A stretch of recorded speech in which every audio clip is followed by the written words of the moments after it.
So it is in our hands. Orlando Pirates, Amapagania, have a very important fixture, the most important fixture so far in the group stages in the CAF Champions League. Our last home fixture of the group stages, so it is going to be massive for us to turn out Escotini on Sunday. Yes, it is the game against CR Belouizdad. This is the preview that we are going to do on the Happy People TV. I am joined by my partner, Coach, and we are just going to go through the analysis of the game, what our thoughts, our feelings are going into the game, a little bit of a tactical analysis, looking at the opponent. We've done a little bit of research, so you know a little bit more going into it. And finally, we're going to end off with predicted lineups and predicted scoreline. And I know you don't want to miss that. So just before we go in, Bafethu, just please hit the like, subscribe to be notified, and then share it to our Buccaneers so we can grow the community. Danko in advance.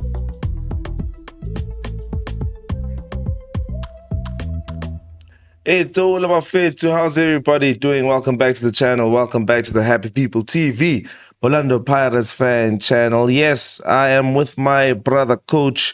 We're about to do this preview for the game against Belouizdad. Yo, bruv, Mr. Coach, how are you feeling going into the game? How are you feeling?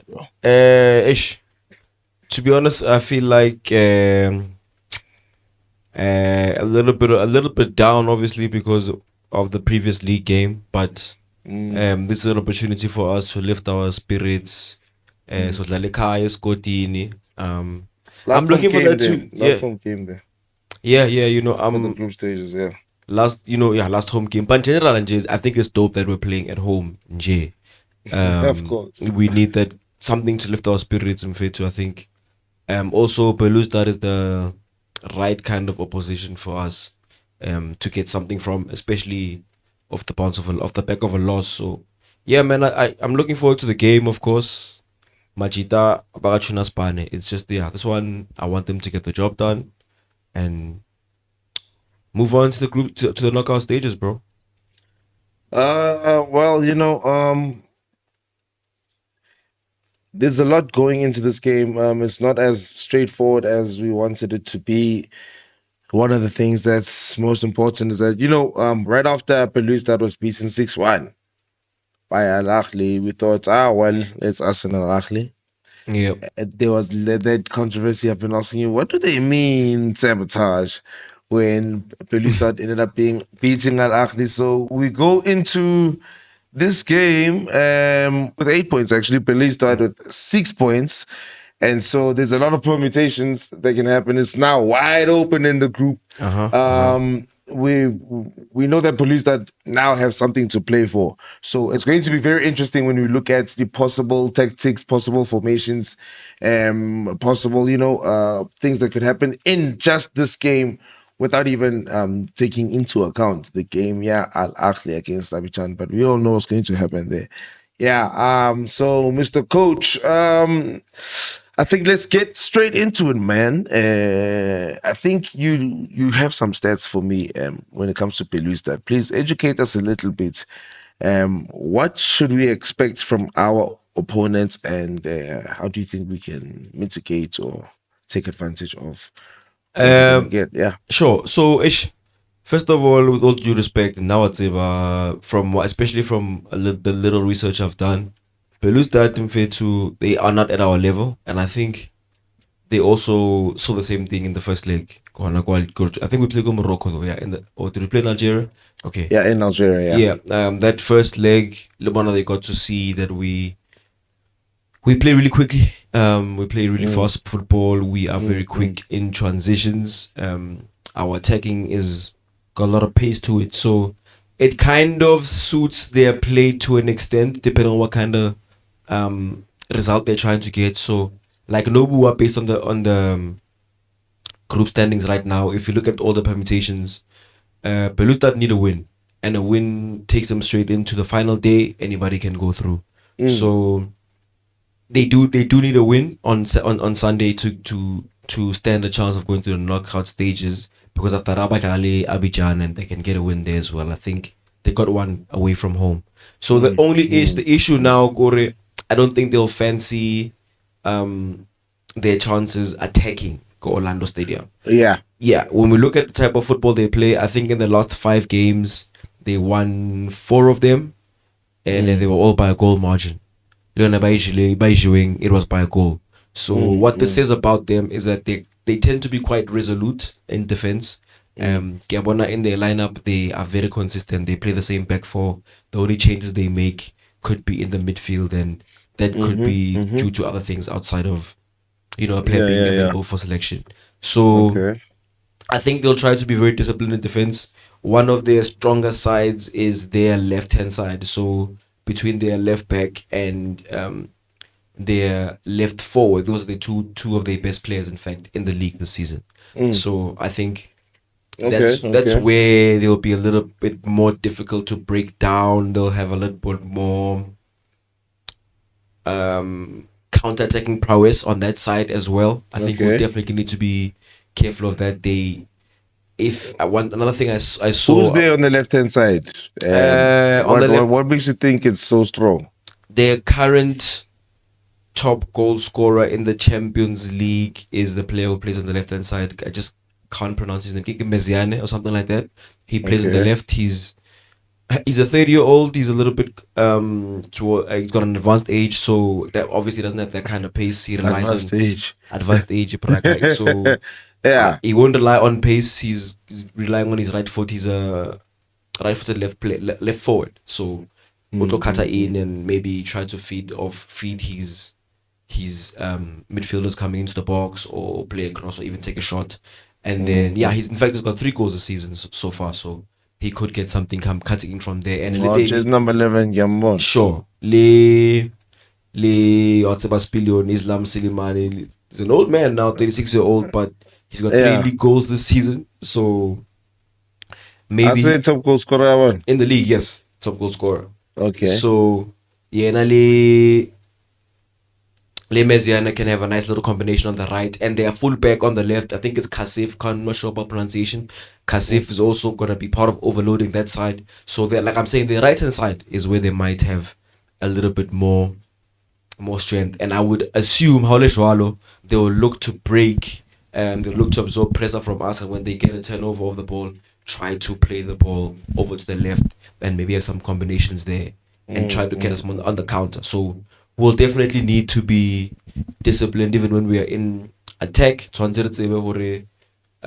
we lose the ball, our counter press, but more importantly, we must have whoever's going to be playing our destroying role will have to be on the ball. We'll have to be switched on to be able to cut them off our counter. I think, especially coming to Orlando, they're not a ball playing side at all, so they'll expect to. You're saying it's actually pretty tricky, because with us it's usually are we going to get a team that's going to defend, or are we going to play against a team that's going to attack? This one is a bit of a 50-50, and I think we were discussing offline before that if you look at the last couple of games, Kidi 1-0 by. Sure. And I think you mentioned a stat to me that they score most of their goals / win most of their games in the second half. Yes. So I feel like they're not the kind of team that we can say, they're going to defend, we must go all out attack. Or we can say they're going to come at us. It's going to be an open game. I think it's going to be probably a game of 2 halves, and we just have to manage the game, because it's going to be a game of game management. We saw in Al Ahly game, they gave us the full pack the pass. Handbook, game management. So that's like one extreme. So I think they're gonna be somewhere in between there. If you recall, in the first leg, it was a similar kind of thing. In the first half, they were tentative. They let us do what we wanted. Never having the ball here and there, but didn't threaten us too much.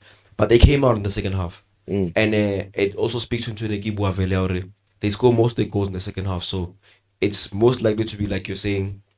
They will absorb pressure in the first half, and then second half they might even come out and play type of thing. I like the second half as well. So we will need. I think it'll be very important for us to wrap the game up in the first half. Our first half we have chances, but nothing actually comes from it. I think we really want to go into the halftime break at least a goal or two up. Then we know we can manage the rest of the game. Because continue give again about this match. And nothing to give about a professional performance. I don't need fancy things on Sunday. I don't need. It would be nice to smoke them, but I don't need to. A 2 goal win. Similar to the home leg. Yeah, joining Galaxy Mfit. Yeah. Simple, clean, professional win. Yeah, but hey, this is not Jwaneng, you know. Sure. Why we nyatsa Belouizdad wena? Because Speak the truth, coach. on an exit up, right? No. Yeah, nah. I watched them in the first leg at home, and I believe we should have won that game 4-5. So, and I also know they're not gonna come here and play the same way. Go Orlando's gonna be a different thing. They're gonna approach it with a lot more caution. Yeah. Confidence, I hear, coach. Confidence, I hear, coach. In terms of team news, when it comes to Amapaganea, do you have anything that you want to highlight before we move into the predicted lineups? Yes, all for the most part, all our players are actually available for selection, apart from the ones carrying major injuries. As far as I know, Goodman Muselo fit, but I don't think he's relevant for this game. Doesn't have any game time. Yeah, Nda, I know he's training with the team, but I don't think he's completely fit and available for selection again. He's out of the picture. The big question mark, Saleng, as far as I know, he's available for selection. He's fit. So whatever the case is, Kisacho, Akitsebe, Kisabota, please. We already made our plea the first time. Please. Yeah, no, I think from a squad perspective, Lema Kaula, the suspension was for the league game. Yeah, at least it's going to be hella fresh. So he picks himself. Yeah, Makaula's fit. He And picks really, he served the suspension, I meant to say. Yeah, I think we go in with a full squad for the most part. Okay, it's going to be very interesting. Yeah, well, I remember we wanted to check and we wanted to make a big deal of the whole Khanyisa Mayo factor. And what do you make of him going into this game? He hadn't had much of a record in his career going into the game that he scored against us when we beat them. Ever since, I think he scored one more in the Champions League. So, is there any threat there from a neutral standpoint? It'll depend on how they use him. Mayo always has a goal inside in him. He's got 2 Champions League goals and 2 leagues. No, he's got 1 Champions League also and 2 league goals. 2 of them coming off of the bench. He started the last couple of games in that front 3 sort of type of setup that they play. So I think he will be a threat in the second half, especially if they bring him on off the bench, just like they did in the first leg. Technical player. He's got plays with a lot of energy. He's got strength as well. So he's a kind of player you want to see your center back kind of own type of thing. Just very quickly make it clear who's boss between the 2 of them, and it's come for chance because he's got that pace. Not too much pace, but he's got the pace and he's got the power behind it, and he's got the energy. He's got that little burst of pace. He's got he's got that little burst to create space. Yeah. He's got that for himself, and Yeah. he packs a shot. So yeah, he's a player that we want. I'm not too worried about him, but as a player type of thing, he's Okay. there is some Okay. threat there. All right. I think our biggest threat is Karago left. Okay. Where of course you'll find Dino van Rooyen, but he'll have a lot of work to do with the guy on the left. Okay. Okay, very interesting, Mr. Coach. Very interesting, Mr. Coach. You guys, if you have anything to say in the comments about who you think we should watch out for, or if you have any other information about the opponents, then yeah, we can start the conversation in the comments below. So, Mr. Coach, I want to move into the formations, okay? The formation, I don't think there's going to be too many changes, too many talking points. So I just like you to just quickly run through it. I think what I want to know more actually is the substitutions and just the rundown my team management, how you would conduct that away? Yeah, if it's a good question, Grandio, because I think we're leading into the business end of the season. Well, still early, but we're leading towards it, and then It's now. definitely the business end of the Champions League group stages. Sure. So now we need to manage a minutes player, especially considering what next week we have a trip to Cairo, which is however many hours. So what I think is going to be important, first of all, Makaola's back in the squad. I think he's a better person. He's a better profile, like I was saying, for the counter-attacking football that we might see from Belouizdad. He'll be perfect for breaking down any counters starting from there. But otherwise, I think we start the same team. I think because that's our strongest team, what we want to do is make sure we get early goals in fact, 1, 2, maybe even 3 before the 65th minute, so that we can start making changes off from the bench. I like to see players that can actually help us consolidate the game, and a little bit, maybe 2 or 3 players, in case we find ourselves in danger and need a goal. But for the most part, for example, Nkota Badala game because we'll need him again in Al Ahly. I want to see Gilberto there being available for the change. I would assume Hore left back, Alo Twarara the right wing to see us through for the rest of the game, and have Marco shift to the left back position. In that case, Nkota against Nkota, yeah. Okay, and then Gilberto. Again, if I'm leading, I don't want Mufokeng to play the whole game. He definitely needs some rest considering the trip. I want to pull him off. Dlamini as well, same thing. I want to see Raseboja, depending on who plays between Mbata and Makaola. But I think I would be happy with resting Mbata so that we go play our double pivot in Cairo. So even if Mbata doesn't play actually at all, it'll be fine. I want to see Raseboja coming on, helping us consolidate the rest of the game. Mahopa lending some legs, pull off Mabasa. I don't know about Radepan, him as well, maybe.